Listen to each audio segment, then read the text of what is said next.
Hello everybody, my name is Daulton Nelson, and today I'd like to give my thoughts on a game I just beat, that game being Kingdom Hearts 3 for the PS4. Kingdom Hearts 3 was developed by Square Enix's Business Division 3, it was published by Square Enix, and it is a 3D third-person action hack-and-slash game. Me and the Kingdom Hearts franchise have a relatively positive and recent relationship, starting in late July of last year. Kingdom Hearts Original offered a promising adventure, filled with familiar Disney characters wrapped in a fight against darkness. Kingdom Hearts 2 I felt gave me more of the same, but still had an entertaining game to play through regardless. The spin-off game, Chain of Memories, is when the story of Kingdom Hearts started getting a little more convoluted, but the strategy card game mechanics felt fresh and engaging. And finally, Birth by Sleep was the first game in the franchise that I felt actually evolved the series further, with more battle mechanics and multiple branching storylines. All of which I played in the hopes to familiarize myself with the popular franchise, but also partially because of the release of Kingdom Hearts 3 coming on the horizon at the time. It would be remiss to not talk about the specific legacy that 3 held for many years up until its release. After the cliffhanger ending of 2 in 2005, fans of the franchise were waiting with bated breath to see what would happen next to their favorite characters. Kingdom Hearts 3 was also lumped in with potential games such as Half-Life 3 and Duke Nukem Forever, with rumors of troubled development as well as the anticipation the gaming community held for these 3 games. Well, we now live in a timeline where Half-Life 3 is pretty much confirmed to be cancelled, and Duke Nukem Forever was released to massive disappointment from pretty much everyone, which just left Kingdom Hearts 3 here, which, given the fate of those 2 games, fans were really hoping that this game would be worth the anticipation. And it's not like Square Enix wasn't doing things with the franchise in between 2 and 3. Birth by Sleep was released in this time period, as well as a semi-sequel to 2 in the form of Kingdom Hearts 3D, Dream Drop Distance, which is a key title to understanding 3's story, as well as a mobile game called Kingdom Hearts Union Cross, which also holds some important details for 3's story. So with all of this support behind the franchise, it seemed to many fans that 3 would be the conclusion to everything Square Enix had been building up for Kingdom Hearts. I myself wasn't crazy about playing this game as soon as possible like others were, which did pay off. I only paid $24 for 3 compared to the $60 release price. And it's not hard to see why this is if you have been paying attention to the conversation around this game. Some people really like this game, other people really don't. I myself saw a couple of clips of 3 that didn't look that great, but these clips were put into a context that was negatively representing this game, so I kept myself neutral feeling when it actually came time to play the game itself. And now that I've played Kingdom Hearts 3, I do feel like this is a huge dip in quality for the franchise, but it's not as bad as some will make it out to be. Kingdom Hearts 3 does have some fun elements to it. For example, the gummy ship sections have been improved a lot. These sections now take place in an open galaxy, where players can fly off in any direction they want. In the galaxy, there is money, experience, treasure, and warp points to collect. The Disney-themed planets are located on the edge of these galaxies, and the player normally starts right in the middle of it. There are also clusters of heartless ships, each with their own difficulty levels that you can run into to initiate third-person on-rails battles. These battles will have different rules and different rewards you can get from them depending on what grade you achieve. Overall, I feel this is a huge improvement from the normal gummy ship sections, so much so that I wish there was a little more to it, like maybe a bit more focus put on it. I also like some of the changes to the combat.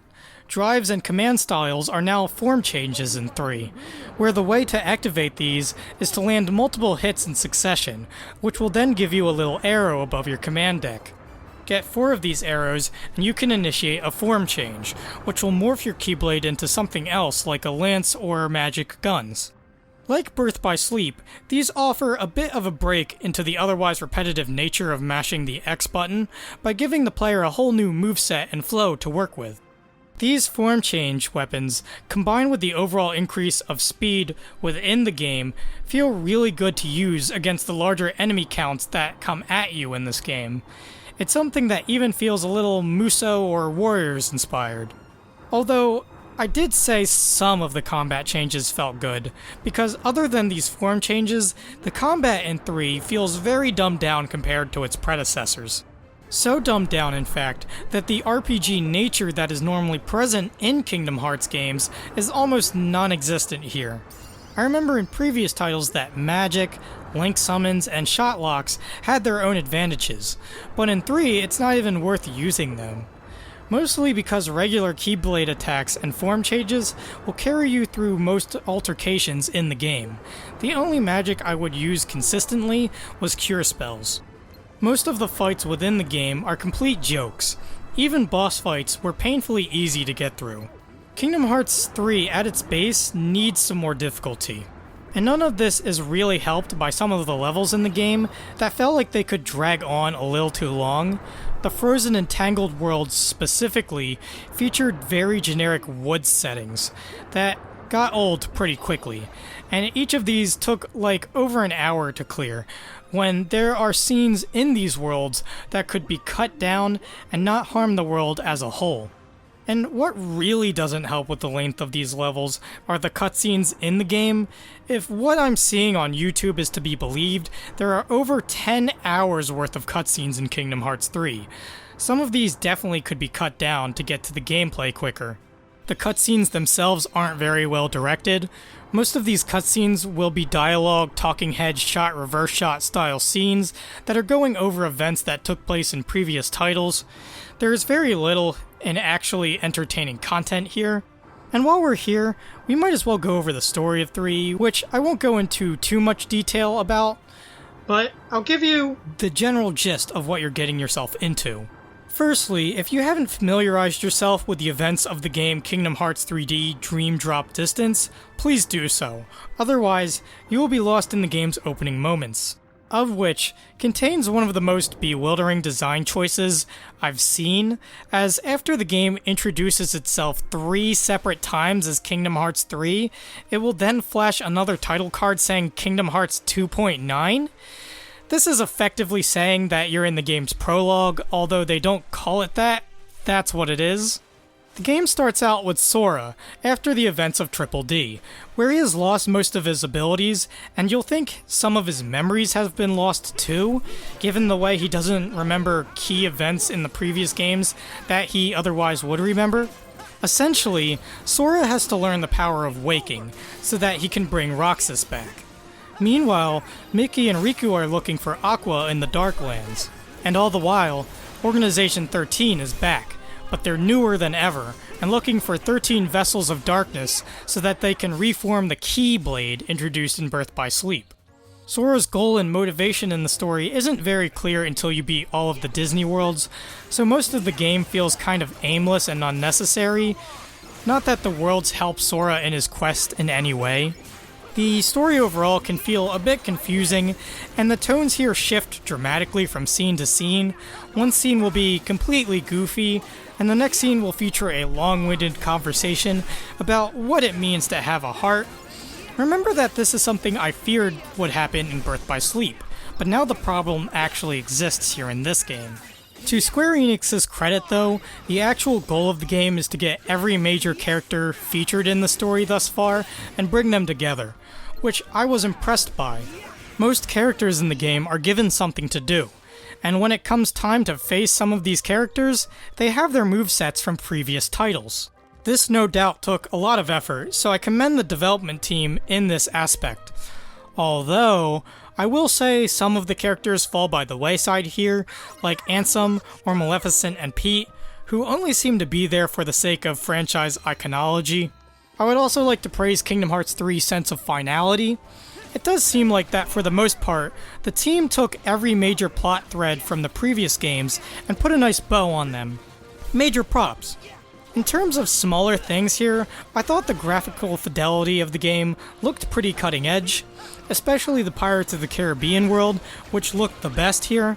I would also say that common problems I've had with the previous titles are here as well, like awkward line deliveries, weak facial animations, and that annoying beginning moment where you have to pick your strengths and weaknesses without having played the game at all yet. Although, if I had to pick what the worst problem of Kingdom Hearts 3 is, it would be the game's conflicting audiences it is trying to appeal to. There are essentially two: a younger, newer audience coming for the Disney characters and the colorful aesthetics, and longtime fans who are coming for the storyline and the mechanics. What Square Enix fails to realize here is that both of these audiences' interests contradict each other. Take the story for example. The younger, newer audiences would want a simple-to-follow storyline with excitement and cartoonish antics interlaced in between each other. Meanwhile, longtime audiences would want new plot details, character interactions, and maturity and growth from their favorite characters. What ends up happening here is that neither of these two get something that would appeal to them.